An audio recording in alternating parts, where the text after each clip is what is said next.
il y a un jeune garçon par derrière qui arrive et qui essaye de me noyer. Donc il me met la tête sous l'eau.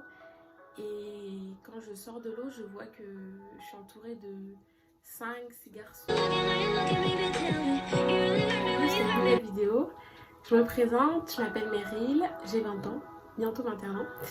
Je viens de finir ma licence de psychologie et j'ai eu à cœur de créer cette chaîne YouTube pour pouvoir vous partager mes différents témoignages et pouvoir vous donner les conseils qui m'ont servi.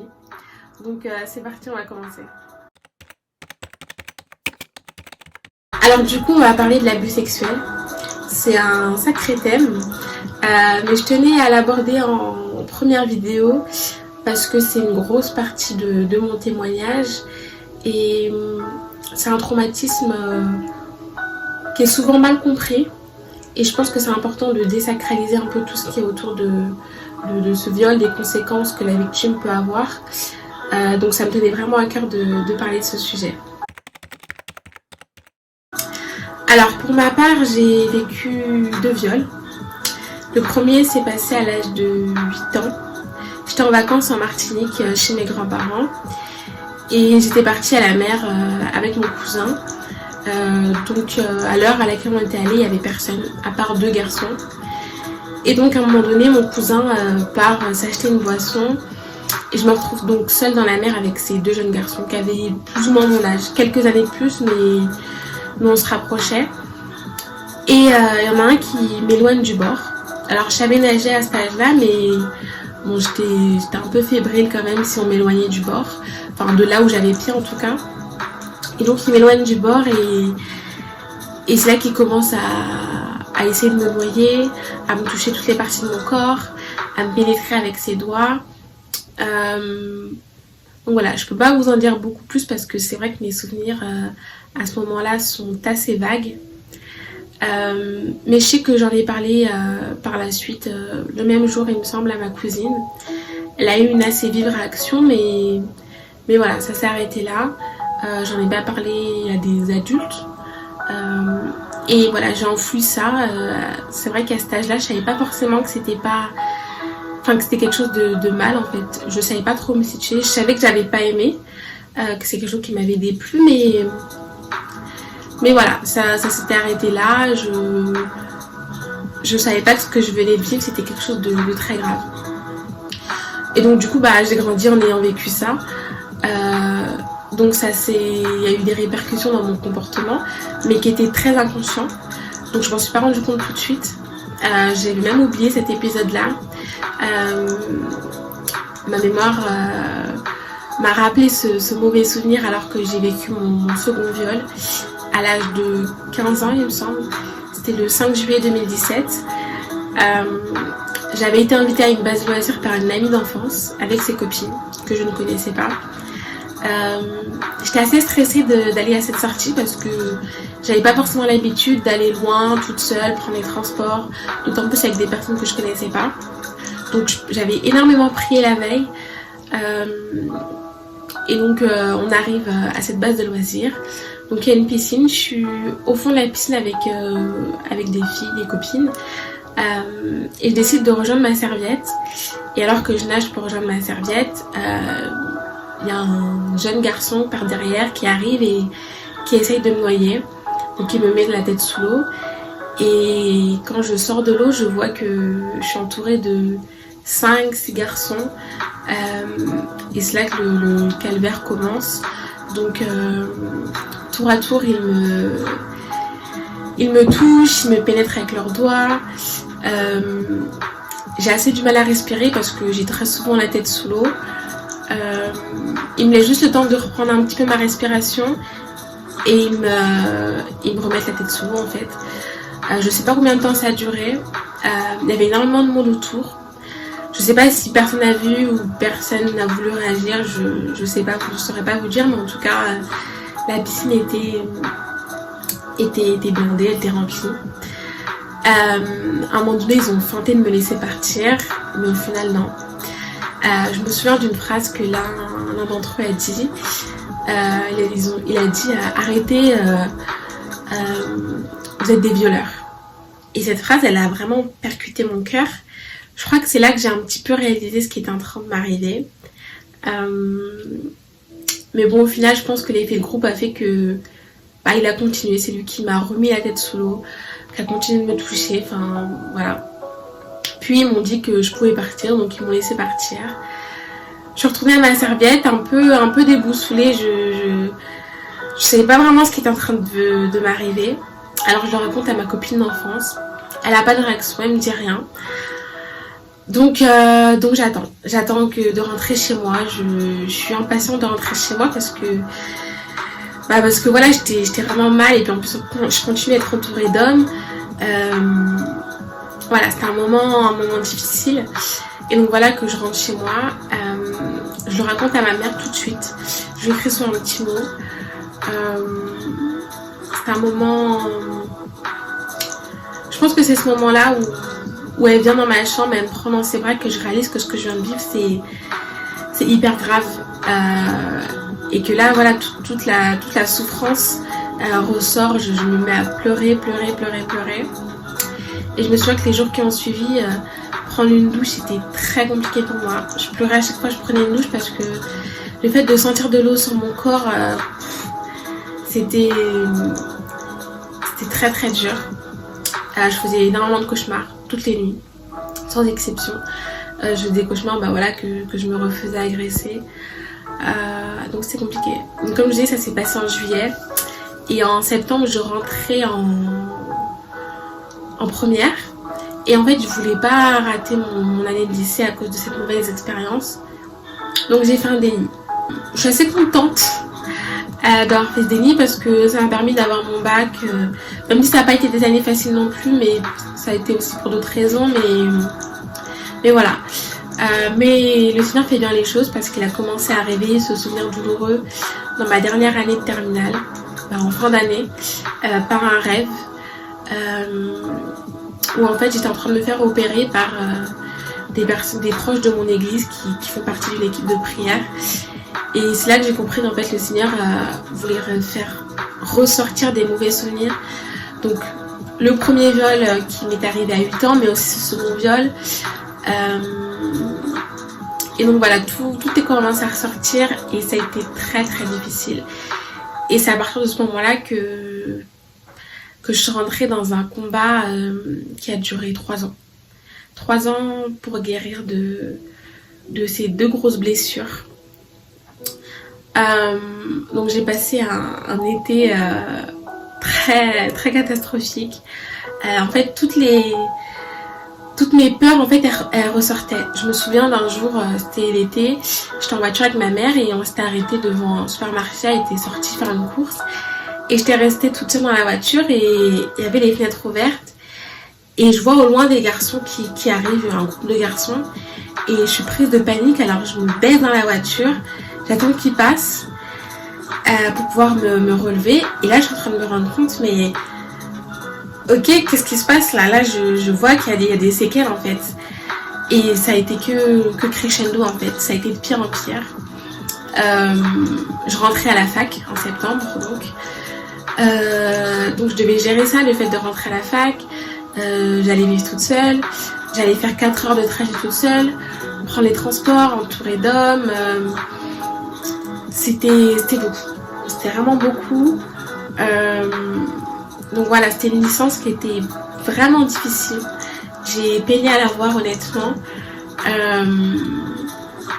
Pour plusieurs raisons. Déjà, voilà, parce que en fait, je me rendais compte que j'allais pas bien et je savais pas comment faire pour aller mieux en fait. Donc le seul moment où j'allais mieux, c'était quand je n'allais pas en cours, quand je restais chez moi et que je faisais pas face à la réalité, que je voyais pas d'hommes, que j'avais pas à faire face à mes séquelles en fait. Parce que j'avais de véritables séquelles physiques. C'est-à-dire qu'à chaque fois que j'arrivais devant la gare, donc un lieu qui pour moi, c'était le lieu où tous les hommes étaient. J'avais des bouffées de chaleur, des démangeaisons. J'avais une anxiété sociale, c'est-à-dire que je pouvais plus faire les magasins. Enfin, ça devenait vraiment un calvaire en fait. Le dimanche soir, je me souviens, j'avais des maux de ventre pas possibles parce que je savais que le lendemain, il fallait retourner à l'école. Et pourtant, j'aimais énormément ce que je faisais. La psychologie, c'était une passion pour moi, donc j'aimais ce que je faisais, mais j'étais tiraillée entre mes peurs et ma passion un petit peu. Donc c'était très compliqué. J'essayais de me confier à Dieu, mais honnêtement c'était difficile parce que, pour être honnête, je lui en voulais.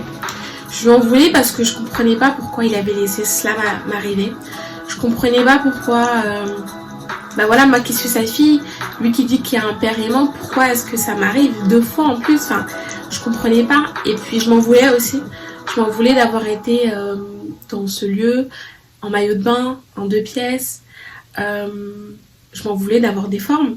Parce que je me disais, voilà, c'est parce que t'as des formes, parce que, peut-être que voilà, t'étais un peu aguicheuse, ce qui n'était pas vrai, mais voilà, l'ennemi me mentait en fait, et je croyais tous ces mensonges. Et du coup, c'est vrai que c'était difficile. Du coup, j'avais du mal à m'habiller comme je voulais. Donc, je m'habillais très large. Et puis, quand j'ai essayé de prendre le pas dessus, de m'habiller de manière plus féminine, je culpabilisais si pendant un trajet je recevais des regards d'hommes malsains. Je me disais pourquoi t'as mis une robe aujourd'hui, enfin voilà, c'était que des schémas de pensée qui étaient très nocifs, très toxiques. J'ai aussi eu l'aide de mes proches qui m'a vraiment beaucoup aidée.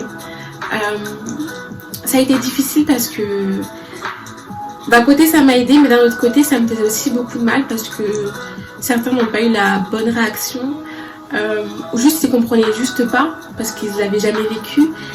Et du coup ça me faisait encore plus souffrir parce que je me disais mais ils comprennent pas en fait, ils me demandent de me battre, d'aller mieux, de me forcer à me lever le matin, aller en cours. Mais en fait ils se rendaient pas compte que pour moi c'était impossible en fait à faire tout ça, c'était impossible à me battre, c'était impossible à combattre mes pensées, c'était impossible à ne plus avoir peur, et du coup je me sentais très très très seule. Et c'est à ce moment-là où je sentais que j'étais en train de faillir. Je sentais que là, je commençais à rentrer dans de la folie mentale, un début de paranoïa, parce qu'il m'arrivait de voir des choses qui n'existaient pas. Par exemple, une fois, je sortais de la gare un soir de cours, il était tard, peut-être 20h, et un homme qui arrive, qui court pour prendre son train, et il avait un parapluie dans sa main. Et pendant, je sais pas, peut-être 2-5 secondes, j'ai imaginé que c'était une batte de baseball et que j'allais me faire agresser. Donc c'était ça, ou alors dès que j'entendais un bruit de ceinture ou quelque chose de métallique, j'imaginais que c'était un homme qui était en train de baisser son pantalon. Enfin, c'était beaucoup d'images qui s'imposaient à moi, très difficiles, et en fait qui maintenaient ma peur en fait, qui maintenaient ma souffrance. Du coup, ce qui m'a sauvée, ce qui m'a permis de sortir la tête de l'eau, c'était le confinement. Dès que le premier confinement est arrivé, pour moi c'était un soulagement mais pas possible. Je sais que pour beaucoup c'était pas facile, mais pour moi honnêtement ça m'a sauvée. Je sais pas dans quel état je serais s'il n'y avait pas eu ça, mais voilà, le fait d'avoir été coupée de ce monde qui me faisait tellement peur, qui me terrifiait, ça m'a sauvée en fait, et je me suis retrouvée seule avec le Seigneur en fait, et c'est là que le Seigneur il a commencé à opérer en moi. Alors j'ai beaucoup pleuré, j'ai beaucoup souffert, mais ça a été vraiment bénéfique en fait d'être dans cette bulle, d'être dans ce cocon, d'être en fait c'est comme si j'étais juste dans ses bras H24, et j'étais en sécurité, j'étais dans ma safe place, et ok, ça allait bien. Mais une fois que le confinement s'était terminé, je me disais ok, là tu vas mieux Mary, mais est-ce que tu es capable d'affronter la réalité maintenant? Alors à moitié, 50%. Je me suis rendu compte que j'avais toujours ces peurs, mais honnêtement ça allait beaucoup mieux. Vraiment, ça allait vraiment vraiment mieux. Alors que le deuxième confinement arrivait, je passais mes heures de conduite. Et c'est là que, en fait, c'est comme si le Seigneur me mettait en situation, parce qu'au-delà de me travailler émotionnellement, psychiquement, on va dire que le côté théorique, là maintenant c'était le moment d'arriver à la pratique en fait. Et du coup alors que je passais des heures de conduite avec des hommes, seule dans une voiture, je devais affronter mes peurs. C'est là en fait que ça m'a fait du bien, parce que je me suis rendu compte ok, il t'est rien arrivé, il se passe pas toujours quelque chose d'horrible dès que tu te retrouves seule avec un homme, ça va en fait, tous les hommes ne sont pas mauvais, Voilà. Donc en fait c'est cette expérience qui m'a permis de relativiser et de me dire ok, ça va pas t'arriver encore une fois, c'est pas obligé que ça t'arrive, les hommes n'en ont pas après toi. En fait tous mes mauvais schémas de pensée commencent à se déconstruire petit à petit. Donc c'était vraiment un énorme soulagement. Et du coup me voilà aujourd'hui, ça va beaucoup mieux, j'ai plus peur des hommes, voilà, je peux sortir dehors sans avoir crainte, voilà, j'assume de la manière dont je m'habille, j'ai plus d'anxiété sociale, enfin c'est un véritable bonheur, vraiment, et c'est pour ça que je tenais vraiment à faire ce témoignage, parce que je sais l'énorme souffrance qu'on peut ressentir lorsqu'on vit quelque chose que peu de personnes peuvent comprendre, et qu'on est un peu dans ce cercle vicieux, dans cette tempête en fait qui ne cesse et qui ne s'arrête pas. Mais en fait il y a juste une main, la main de Dieu qui peut te sortir de cette tempête. Honnêtement je pense pas que sans Dieu on peut s'en sortir, ou total à 100% en tout cas. Je pense qu'on peut réussir à aller de l'avant, mais on a toujours ces petites craintes, ces petites angoisses, ces mécanismes de défense qui sont toxiques en fait, des problèmes de relations, les relations avec les hommes, j'en ai beaucoup souffert aussi de ça. En fait le Seigneur quand il restaure complètement, il restaure à 100%, et c'est ce message que je voulais passer, que la guérison du Seigneur elle est divine, parce qu'elle est totale, vraiment. Du coup maintenant je voudrais vous donner quelques conseils, des conseils que j'ai appliqués, pas tous honnêtement, mais je pense qu'il est important que vous les ayez tous pour pouvoir faire face à vos différents traumatismes et vos différentes épreuves. Donc le premier conseil c'est d'en parler. Comme vous avez pu le voir dans mes différents témoignages, j'ai eu la parole très facile. Je sais pas comment, je sais pas c'est quel miracle, mais j'ai eu la parole très facile. Pourtant je suis pas quelqu'un forcément qui me confie facilement, mais j'ai eu la facilité d'en parler, et je pense que ça m'a vraiment sauvée. Donc parlez-en en thérapie. Moi j'ai suivi une thérapie pendant plusieurs années. Parlez-en à vos proches, portez plainte, c'est important, c'est puni par la loi. Pour être honnête, je l'ai pas fait moi, j'aurais peut-être dû le faire, mais vraiment faites-le. C'est pas normal ce qui arrive, et c'est pas parce qu'on est chrétien qu'on doit faire abstraction de la loi. Donc vraiment je vous encourage à porter plainte. Le deuxième conseil que je pourrais vous donner, c'est de combattre vos pensées. Vraiment tout le combat se passe dans vos pensées. L'ennemi va pas arrêter de vous mentir, de vous maintenir dans vos peurs, de vous maintenir dans vos angoisses. Et comme je vous dis, voilà, il y a des images qui s'imposaient à moi, mais en fait le point de départ c'est les pensées en fait. Alors en fait la prière, voilà, de continuer à renouveler vos pensées, que ça puisse être les pensées de l'Éternel, qui puissent demeurer en vous. Voilà, essayez. Je sais que c'est une phrase tellement bateau et tellement facile à dire, mais en vrai c'est ce qui marche. Alors on n'aime pas forcément l'entendre, de dire bah ouais, bats-toi, mais malheureusement c'est la vérité. Et ne négligez pas les personnes qui vous disent de vous battre, parce que même si ça vous fait pas plaisir sur le coup, mais en fait ils ont raison, et ils le font pour votre bien.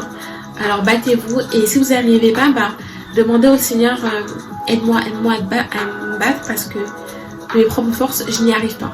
Alors soit c'est toi qui m'aides, soit je n'y arriverai pas. Et à partir de ce moment-là où vous laissez le Seigneur prendre le relais, le Seigneur conduire votre barque, ok, le combat est déjà gagné, vraiment. Le troisième point, c'est de vous tourner un maximum vers Dieu. Je dis un maximum parce que on ne fait pas à 100%. Faut être honnête. Moi, combien de fois, voilà, j'étais mal. La première personne que j'allais voir, c'était mon grand frère spirituel, c'était ma mère, ou alors je mettais des musiques tristes. Enfin, la première personne que j'allais voir, c'était pas Dieu, parce que j'estimais que j'allais mieux trouver du réconfort dans les choses qui étaient de ce monde, ce qui n'est pas vrai. Mais du coup, voilà, je sais qu'on le fait pas instinctivement forcément, mais en tout cas, essayez de le faire un maximum, parce que en fait, ça va être lui votre réponse. La plus belle réponse, la meilleure réponse, ça va venir de lui, vraiment. Et je voulais vous partager un verset qui m'a énormément touchée et qui me touche énormément aujourd'hui. Donc c'est Ésaïe 43:2. Si tu traverses les eaux, je serai avec toi. Et les fleuves, ils ne te submergeront point. Si tu marches dans le feu, tu ne te brûleras pas. Et la flamme ne t'embrasera pas. Donc, si vous êtes dans une tempête, dans un feu, dans une eau agitée, le Seigneur est là. Le Seigneur va vous sortir de là. Vraiment, son seul désir, vraiment, c'est de vous sortir de cette tempête qui fait rage et qui vous consume petit à petit. Son désir, c'est pas que vous restez là, que vous demeurez dans le mal, dans la tristesse, dans la douleur. C'est pas vrai. C'est un mensonge de l'ennemi. Le Seigneur, il est qu'amour, il est que bonté. Alors certes, il vous est arrivé quelque chose de terrible et c'est pas normal et ça vient pas de Dieu. Le 4e point, c'est de pardonner. Pardonnez vos agresseurs, pardonnez vos proches qui n'ont pas su vous écouter. Pardonnez-vous à vous-même. Moi, j'en ai pas voulu à mes agresseurs. Jamais. Je sais pas pourquoi, mais voilà. Mais par contre, j'en ai voulu à certains de mes proches. J'ai dû les pardonner. Ça a pris du temps, mais j'ai dû le faire. J'ai dû me déculpabiliser aussi, que c'était pas de ma faute. Certes, j'étais en maillot de bain, mais c'est pas une raison. C'était pas normal ce qui m'est arrivé et c'était pas de ma faute. Le 5e point, c'est de réapprendre l'amour sain. Ça a été difficile pour moi d'imaginer qu'un homme puisse m'aimer pour qui je suis et pas pour mon corps et pas pour mes formes et pas pour la manière dont je vais m'habiller. D'imaginer qu'un homme, dès qu'un homme s'intéresse à moi, qu'il n'ait pas des intentions sexuelles. Ça a été très très difficile. Mais au final, j'ai compris que non, en fait, il existe un amour sain. Alors premièrement, l'amour de Dieu, en fait. Ça a été dur aussi d'accepter cet amour parce que en fait, j'imaginais Dieu comme étant un homme avec un grand H, mais aussi comme un homme masculin. Alors c'était dur de concevoir que cette personne pouvait vraiment m'aimer de manière très désintéressée. Et pour autant, c'est vrai. Et pour autant, c'est la vérité. Et cet amour me remplit chaque jour. Et c'est par ce biais de cet amour que j'ai réalisé que je peux accepter l'amour d'un homme. Pas forcément l'amour en étant amoureux, mais même l'amour d'un ami, l'amour d'un frère, l'amour d'un oncle. Juste celui d'un homme, d'accepter qu'il y a des bonnes intentions aussi. Que les bonnes relations, les relations saines, ça existe. Mais aussi l'amour sain envers soi-même. J'ai dû apprendre à aimer mon corps, à aimer le corps que le Seigneur m'avait donné, que ce corps n'était pas une source de problème. Donc c'était beaucoup de choses, mais en fait c'est là qu'on se rend compte qu'il y a beaucoup de choses à travailler quand on subit quelque chose. Il y a plein de points vraiment il y a plein de pensées qu'il faut déconstruire pour mieux reconstruire. Et une fois que c'est fait, c'est une libération totale. C'est pour ça que je vous dis que c'est une guérison à 100% parce que en fait le Seigneur travaille sur tous les aspects, tous les domaines, vraiment. Donc voilà, j'espère que cette vidéo vous aura été utile. En tout cas, ça m'a fait plaisir de partager ce témoignage avec vous. N'hésitez pas à donner votre avis en commentaire, à liker cette vidéo, à vous abonner, à partager. Et on se retrouve pour une prochaine vidéo. Ciao, ciao!